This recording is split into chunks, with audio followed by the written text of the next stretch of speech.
Hi, I am a semi-famous actress. Please be the answer for the grudges that are being locked up. Grudges that need your help. Just call the number on the screen or just let go of your grudges. Uncage the bitterness that you've pent up inside. For just the cost of forgiveness, you can provide a grudge a chance to be free from your own life. Call in the next 30 minutes and we'll send you a photo of a grudge running wild in a meadow and this beautiful tote bag, free.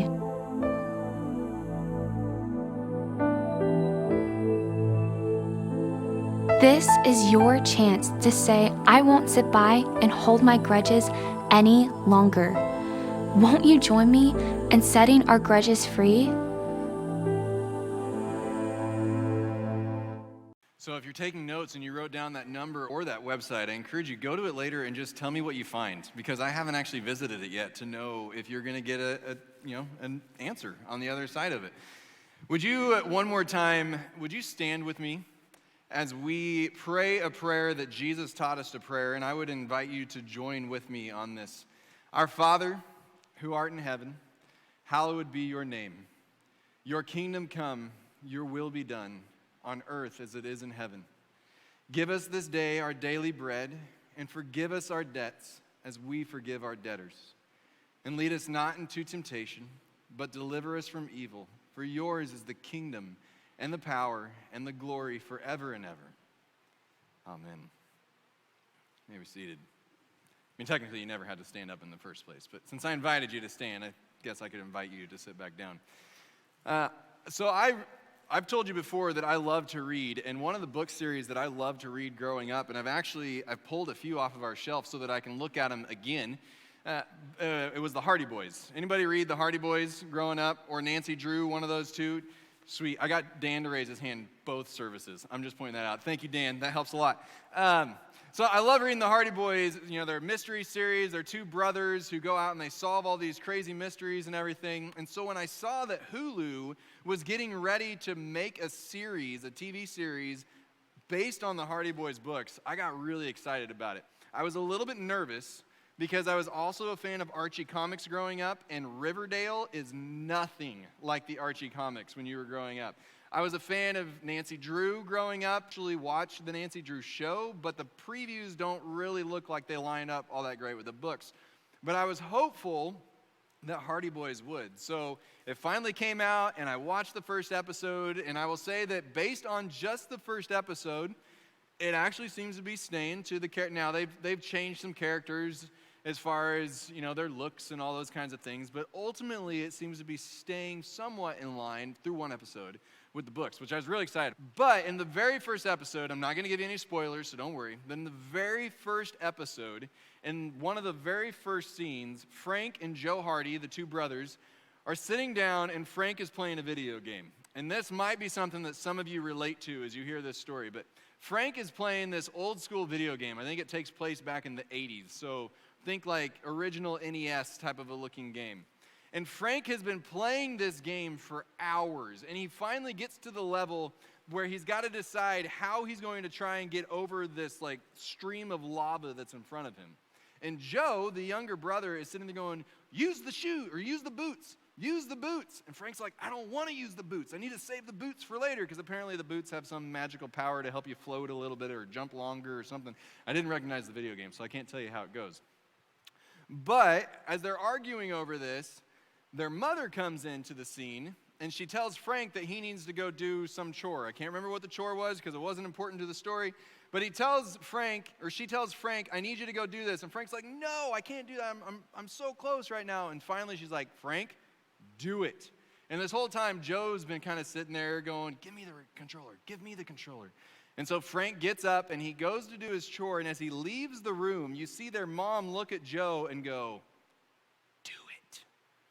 And so Joe, and some of you like right now, you're like, oh, my parents did that. And oh, like it's crawling down your spine right now. You're so frustrated. But Joe picks up the controller, and he goes and he puts on the boots that Frank didn't want to use, and he goes to jump over the lava, and he goes,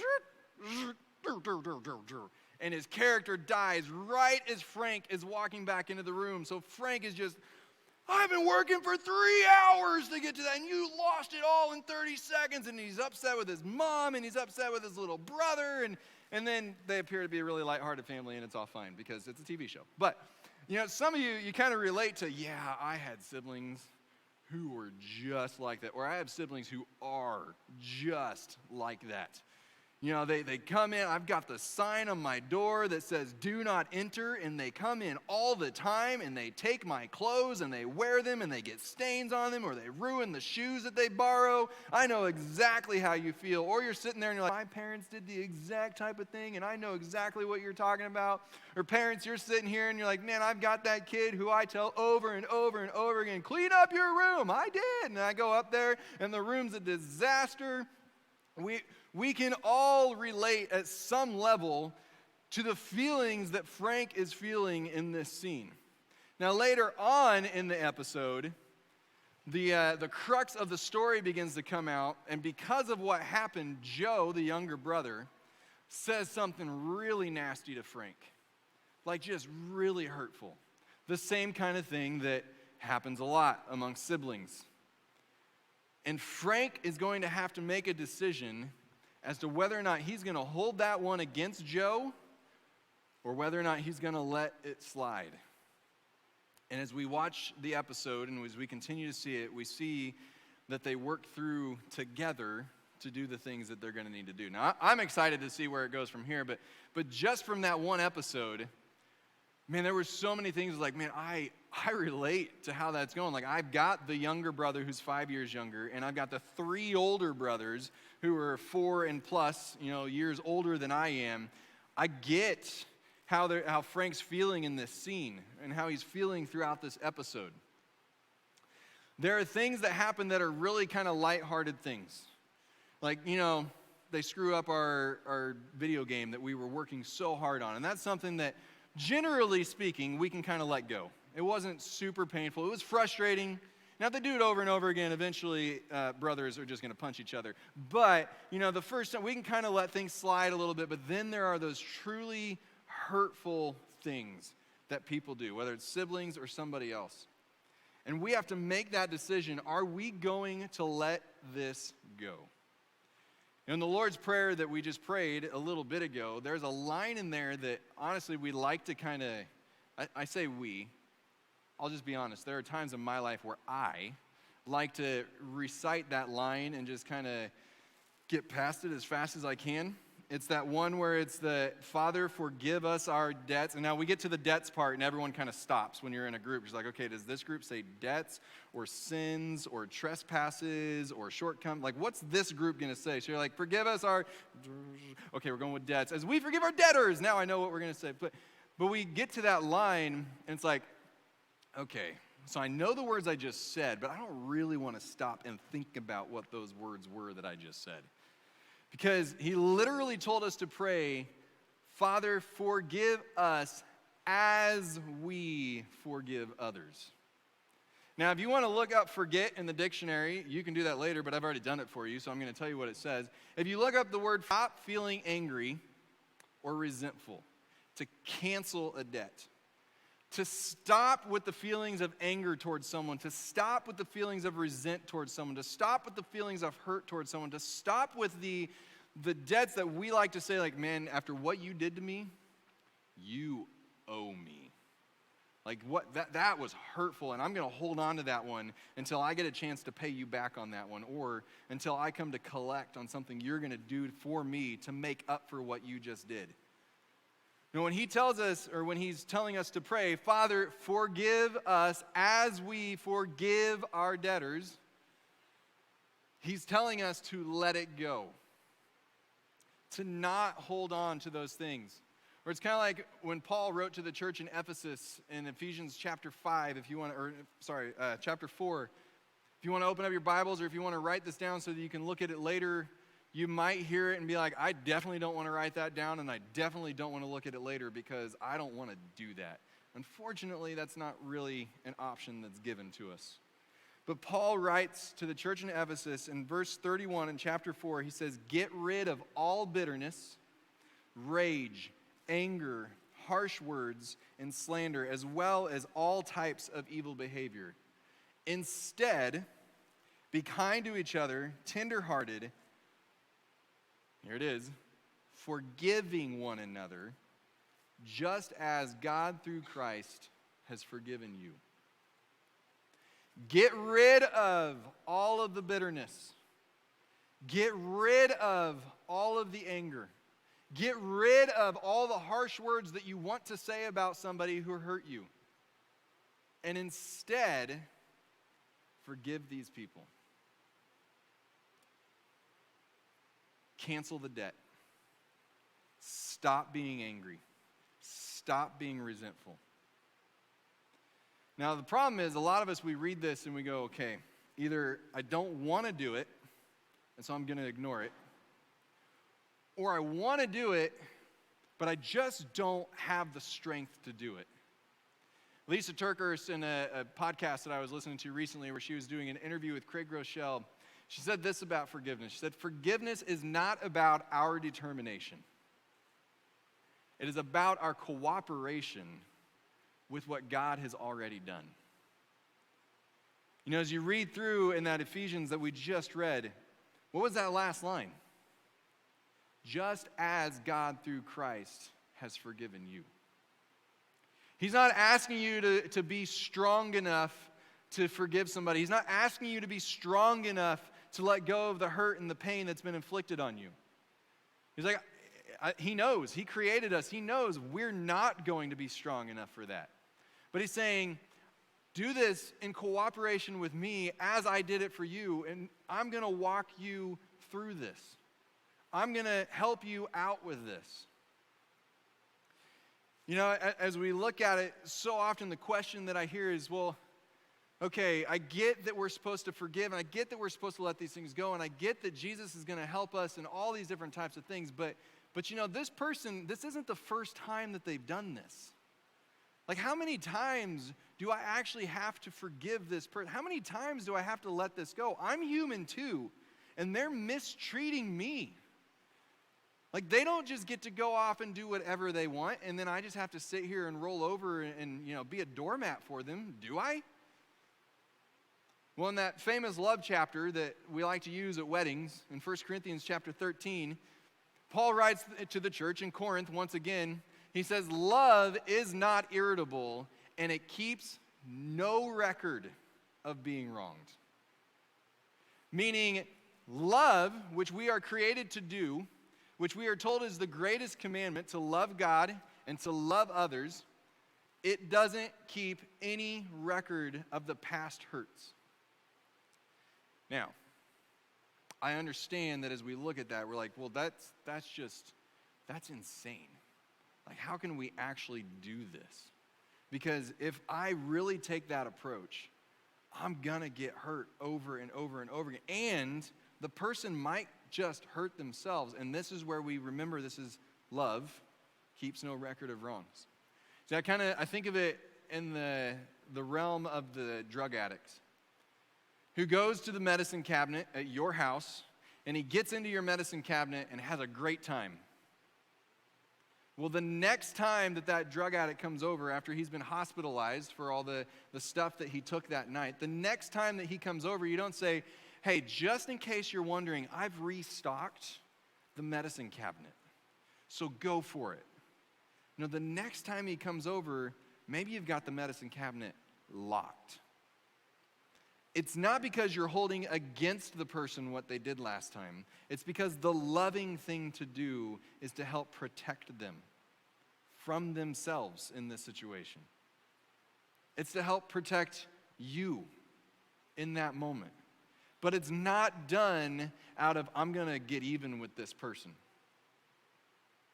Forgiving, if you're taking notes, forgiving is not necessarily that we just forget all the things that happened, but it is letting go of the things that happened. At one point, Peter, one of Jesus' followers, comes to him and he says, how many times am I supposed to forgive? Do I forgive 7 times? And Jesus says, no, not 7 times, but 70 times 7 times. Which, when I was a young man and I was sitting there and I heard the pastor preach this, I sat there and I did the math. And I thought, okay, so 490 times. Wow, that's a lot. 490 times I've got to forgive somebody for doing stuff. But on number 491, all bets are off.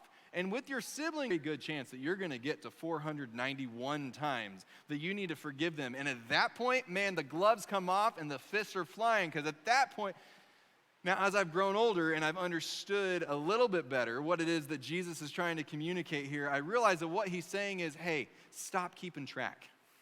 Because you're not going to do a tally mark every single time until you get to that number. Now, some people might, but you're not supposed to keep a tally mark of every single time until you get to 491 and then go for it.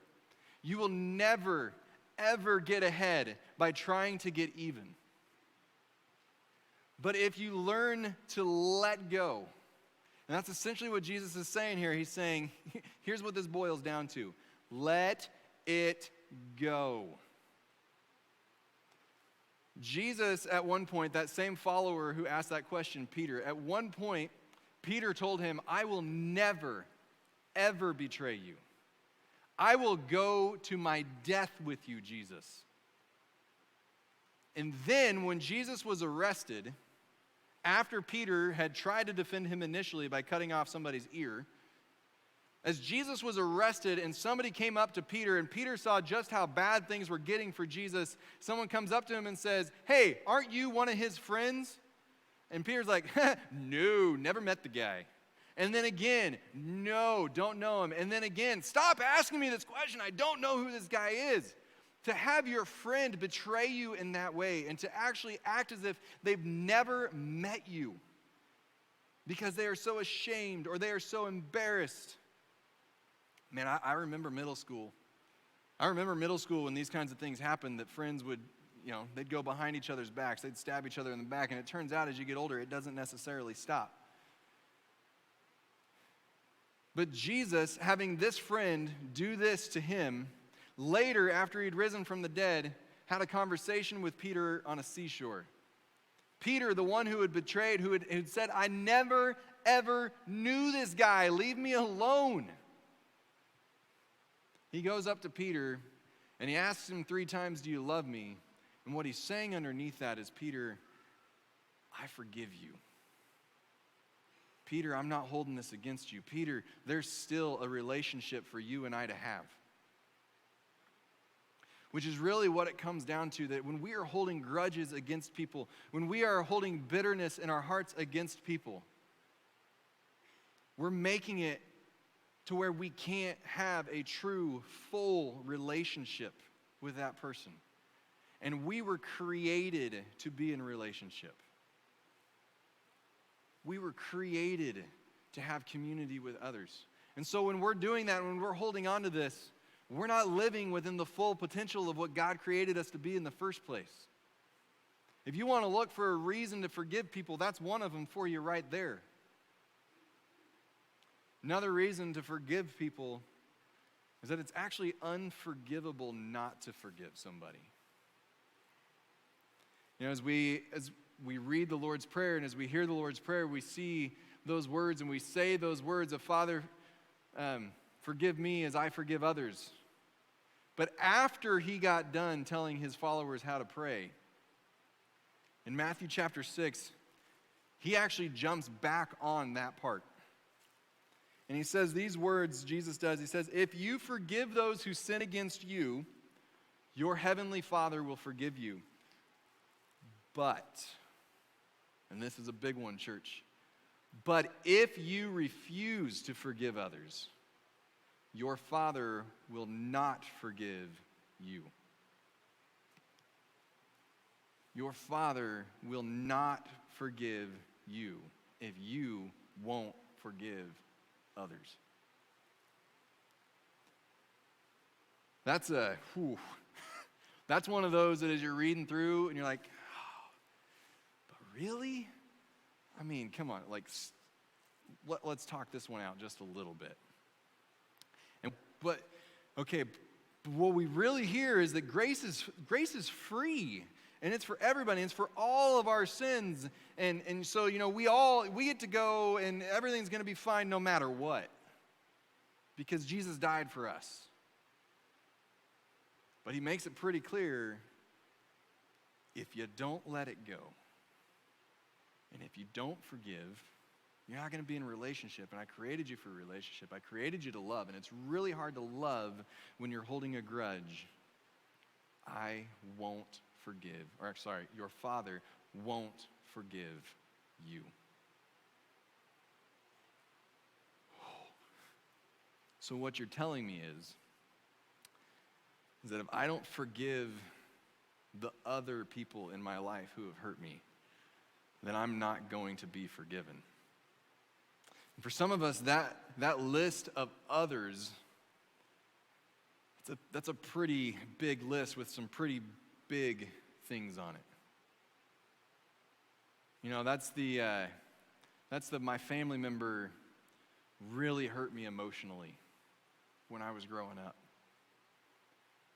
Or a teacher, or a pastor, or a family member, or a friend, or a friend's parent, they really hurt me physically when I was growing up. My boss at work has really done and said some damaging things.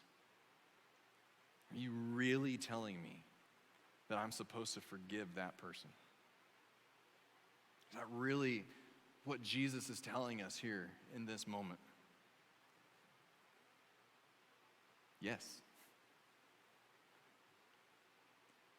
And he's telling you that because of relationship, but also because he knows that you are actually going to be better off letting it go. You know, Anne Lamott famously once said that holding bitterness is like drinking rat poison and then waiting for the rat to die. Not forgiving. It's like drinking rat poison and then waiting for the rat to die. It doesn't work. Psychologists have actually seen that it takes more energy from us to hold on to anger and to hold on to bitterness than it does to just do kind things for people and to just forgive and let it go. We may not think that because it's not what we want to do, but just think about when you lay down at night and you're frustrated with somebody, you're bitter at somebody, what runs through your head more and keeps you awake longer? Those types of feelings, or when you just let it go? It's hurting you, oftentimes way more than it's hurting the other person. When I was at one of the previous churches where we served, I remember an annual business meeting, which we have one next week that hopefully goes nothing like this one, but I remember an annual business meeting that we were sitting in which the people in the front of the church were screaming at the people at the back of the church, and the people at the back of the church were screaming at the people in the front of the church. This is in the church. And what they were fighting about, what they were hurling insults back and forth about, was the worship and the worship leader. You talk about something ripping a church apart, well, they were allowing it to rip this church apart. Sitting in the middle of that congregation, as it was fighting about all of these things, was Sarah and I, the worship leader.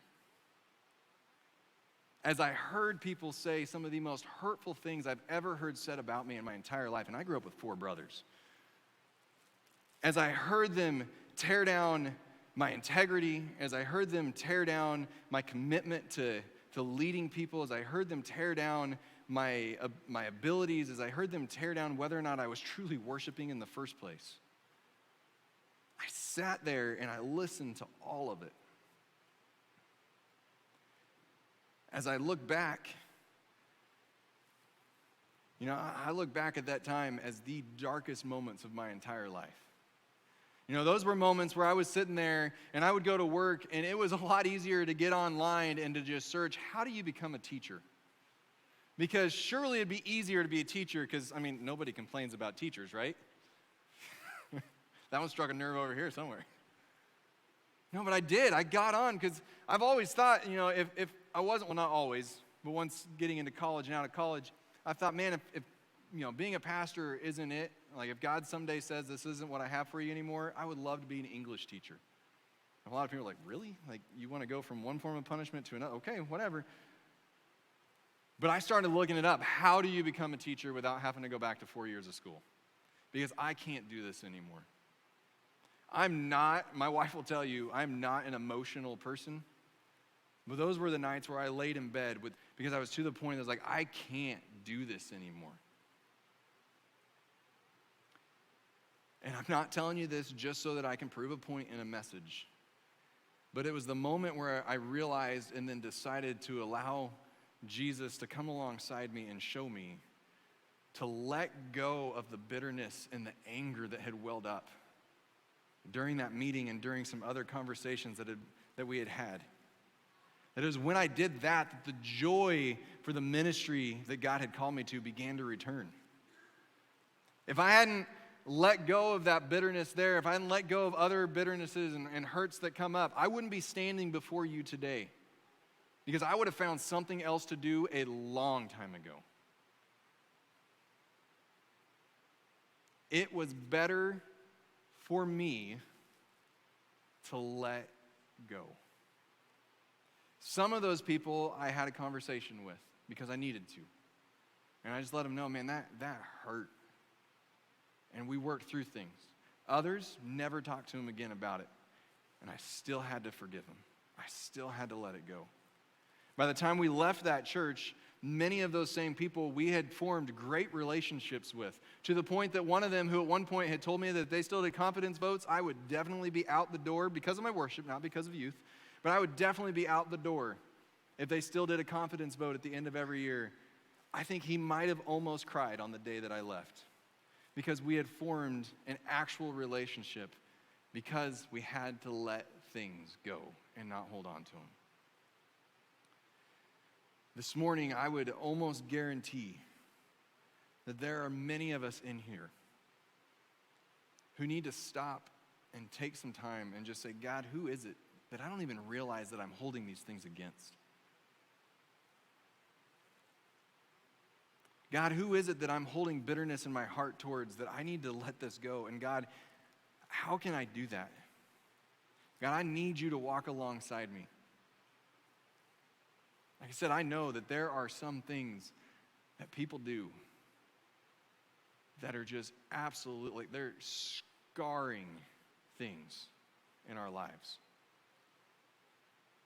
And we think, I can do a lot of things, but not that.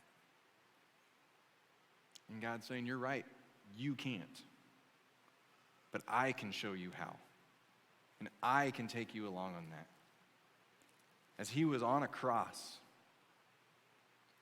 in the midst of being hung on this with nails in his hands and his feet, and people hurling insults at him, people spitting on him, he cried out to his Father and said, Father, forgive them, for they don't know what they're doing. In the midst of the pain, he said, Father, forgive them. In that moment, the one being tortured forgave them, and he called on his Father. Now, for those of you with children, put yourself in that place, that your child is on that cross, and your child is saying, hey, Dad, Mom, don't hold this against them. I know they're hurting me. For me, that's one of the hardest things. You hurt my kid, man, you hurt me, I can let it go a lot faster than if you hurt my kid. And he tells us in that moment, not even that is an excuse not to forgive. Not even that is an excuse to hold on to bitterness. And I have shown you just how important this is. Some of you need to forgive others, and some of you need to let go of bitterness towards God. Because maybe he didn't do something that you've asked him to do, or he did do something that you didn't want him to do. And it's so easy for us not to understand why he did it or how he did it. And we sit there and we struggle with that, and we allow bitterness to rise up inside of us towards him. And some of us need to be able to let that go. And some of us need to learn how to forgive ourselves. I know I've made more mistakes than I would like to admit, and some of them are easy to let go. Like, well, I was just a dumb kid. And other things, they keep coming back up. And I keep thinking, man, I wish I hadn't done that. and I beat myself up for it all over again. And Jesus is saying, I've already forgiven you. Forgive yourself.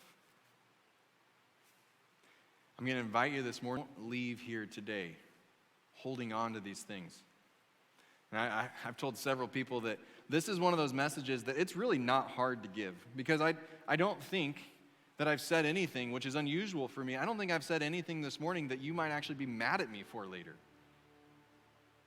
Or at least that there's a reason for you to be mad at me for later. Now, maybe you might be sitting there thinking, he doesn't understand my situation. That may be. But as far as you not liking me for this, I'm not too concerned about that. But what's hard about talking about this is that I know from my own experience as myself, I sit there and I hear it and I go, I get it, but I just can't do it. Don't leave here today sitting there going, I just can't do it. Or I just won't do it. Or I'll do it later. Don't wait until later. This morning, before you leave, whether it's during this song and you come up to an altar, you sit in your chair, or you go, we have a prayer chapel in the back right outside the doors. If you go to one of those places, or maybe you turn to somebody near you and you say, hey, I've got to let this go. And don't sit there and gossip about all the details as to what's been done. But however you need to do this, don't thinking I'll wait until later. Don't leave here today thinking I just can't do this. You can't by your own willpower. But you can in cooperation with one who forgave you while you were hurting him. There's a lot riding on it. Father, forgive them, for they know not what they do. Father, forgive us as we forgive others. If you forgive, you're forgiven. If you don't, you're not. I'd say that's a lot riding on it. Don't leave here today without taking care of it.